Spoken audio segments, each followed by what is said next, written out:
Imagine waking up tomorrow and no longer being able to drive. How might your life change? Would you be able to adapt? Would you still be able to get to work, take your kids to school, or meet your basic needs? For many Americans, the inability to drive can feel like a form of house arrest. Most people in Dallas depend on cars to get anywhere. While the auto industry has long equated car ownership with freedom, the reality is that our car-dependent society has left millions of people behind. For one-third of Americans, driving is not an option. This includes anyone who can't drive, either due to age, disability, circumstances, or simply not having a driver's license. Studies have found that among those who do drive in the United States, 66% experience driving anxiety on the road, with 55% getting the most anxiety from performing the most basic driving skills. This leaves only a small fraction of the population who are both capable of driving and prefer it over everything else. Yet, for the past 75 years, our cities have been systematically redesigned to prioritize driving above all else. As a result,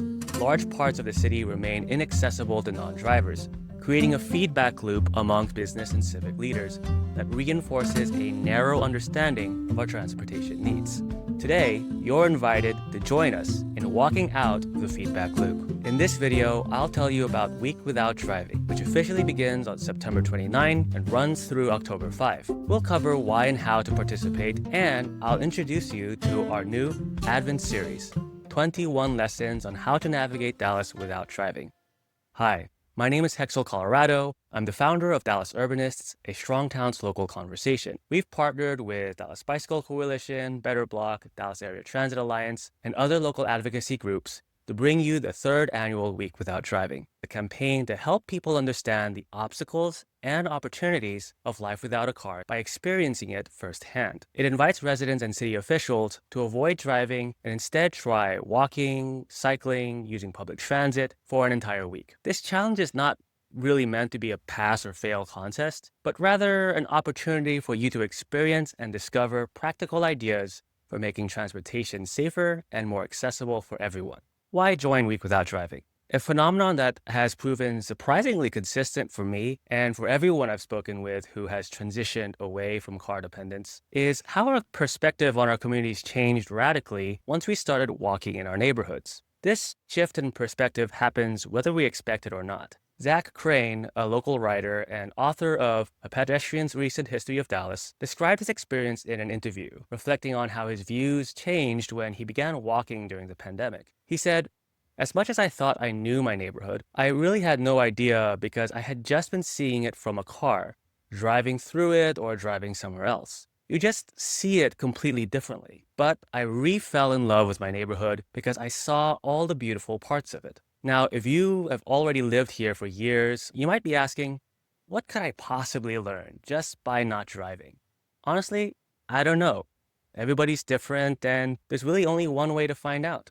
One thing I can say for certain is this: walking is the first step to understanding your community. And the better you understand it, the more effectively you can improve it. To take part in Week Without Driving, sign up at dallasweekwithoutdriving.org. By signing up, this helps us count how many people are joining the campaign and lets us send you updates and information about special events. Then, from September 29th to October 5, try your best to avoid driving, but place as many car trips as you can with other ways of getting around: walking, biking, using public transportation, carpooling, ride-sharing, and any other out-of-the-box solution. If you have an upcoming trip that you've always assumed impossible without a car, take this opportunity to challenge your assumptions. Again, the goal is not perfection. You're not going to lose if you need to drive during the challenge or if something doesn't go as planned. The purpose is to experience the everyday obstacles and opportunities faced by people who can't drive.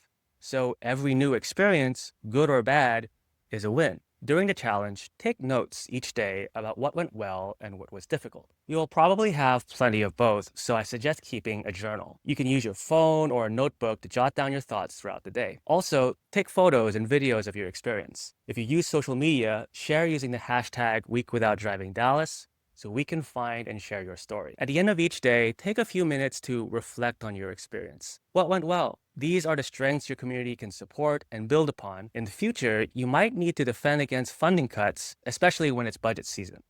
What went wrong? Sooner or later, your first-hand experience might be key to solving them. At the end of the week, gather your notes and write an email to your city council representative. If you do nothing else in this campaign, don't skip on sending a letter to your representative. This is the most important part because it's how your week-long experience can make a lifelong impact.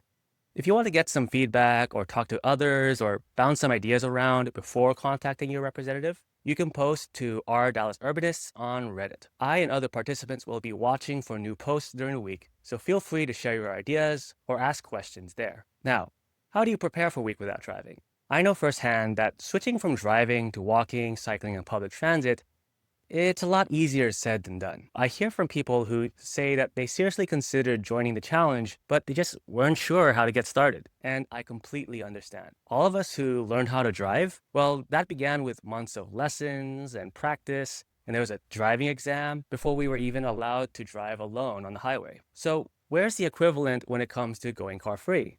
Well, I'm excited to announce exactly that. Starting today, we're launching 21 daily lessons on how to navigate Dallas without driving. This series is designed to help you prepare for your first week without driving in Dallas. The first 7 lessons are all about planning. In Lesson 1, you'll learn the most fundamental strategies for planning trips without a car. In the first 6 lessons, we'll not only cover practical skills, but we'll also pause with questions for reflection. The questions in each lesson are meant to sharpen your perception as you navigate the city so you can fill your journal with deeper insights. After you gain a solid understanding of what's possible without driving from the first 6 lessons, Lesson 7 will help you choose a challenge goal that fits your unique situation, while still being ambitious enough to help you grow and learn from the experience. In Lesson 8 and beyond, we'll learn a variety of practical skills, such as how to hail a bus, how to read transit directions, how to use navigation apps, and so much more. Don't forget to subscribe to our YouTube channel so you won't miss future videos, including the upcoming lessons in this series. We also encourage you to follow our partner organizations on social media to stay connected with the broader movement. Thank you for watching, and I hope to see you out there.